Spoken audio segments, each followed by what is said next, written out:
थोरात अध्यक्ष मार्च पूज्य गुरुजन वर्ग आणि इथे जमलेल्या माझ्या छोट्या मोठ्या बालमित्रांनो, मी आज तुम्हाला भारतीय स्वातंत्र्य दिनाविषयी 4 शब्द सांगणार आहे. ते तुम्ही लक्ष देऊन ऐकावे ही माझी नम्र विनंती.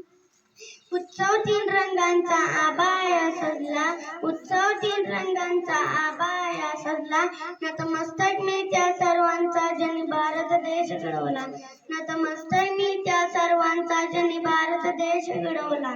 मित्रहो, आज 15 ऑगस्ट आपण भारताचा स्वातंत्र्य दिन खूप खूप आनंदाने साजरा करीत आहोत. या दिवशी म्हणजेच 15 ऑगस्ट 1947 रोजी आपला भारत देश इंग्रजांच्या गुलामगिरीतून मुक्त झाला. आपल्या देशाला स्वातंत्र्य मिळवून देण्यासाठी अनेक शूरवीरांनी रक्ताचे बलिदान दिले, अप्रसंगी प्राणांचे बलिदान दिले. त्यांना माझे कोटी कोटी प्रणाम. तिरंगा आमचा मान आहे, पराक्रमाचे गान आहे, भारताची शान आहे, तिरंगा आमचा प्राण आहे. भारत माता की जय.